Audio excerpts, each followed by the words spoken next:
Guys, hello. कैसे हैं सब? मैं ख्याल से बहुत अच्छे होंगे। चलिए आज मैं आपको एक स्टोरी सुनाती हूँ। और मैं स्कूल में हूँ अपने, और लाइब्रेरी में हूँ। और आज मुझे एक किताब हाथ में मिली है जिसका नाम है शिक्षाप्रद कहानियाँ। किताब का नाम है शिक्षाप्रद कहानियाँ। और मैं इसमें से एक स्टोरी पढ़ करके सुनाती हूँ।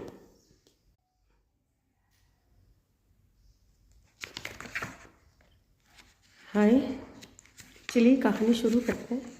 कहानी का नाम है कौन बड़ा है।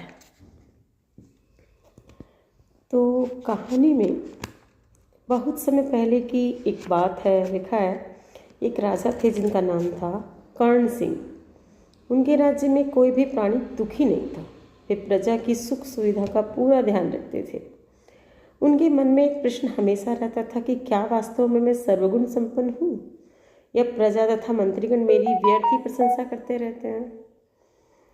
एक दिन राजा ने अपनी सभा में मंत्रीगणों को बुलाकर पूछा, क्या वास्तव में मेरे अंदर कोई दोष नहीं है?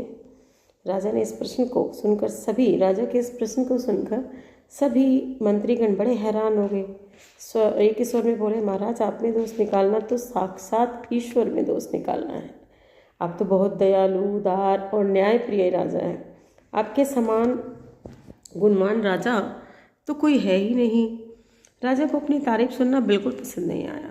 उन्होंने मन ही मन सोचा कि मेरे सामने मुझे बुरा कहने का कोई साहस नहीं कर रहा, इसलिए वो सच जानना चाहते थे। और इसलिए वो अपने सारथी को लेकर भ्रमण के लिए निकल पड़े।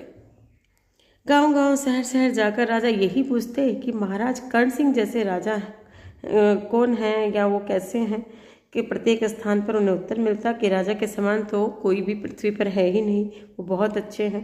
उन्होंने सभी जगह पर अपने तसल्ली की और गए जहाँ जहाँ सब लोगों ने उनकी तारीफ की।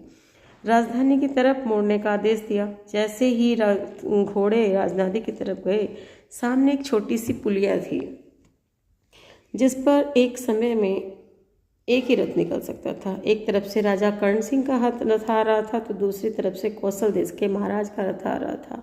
कोई भी अपने को छोटा मानकर रास्ता देने को तैयार नहीं था।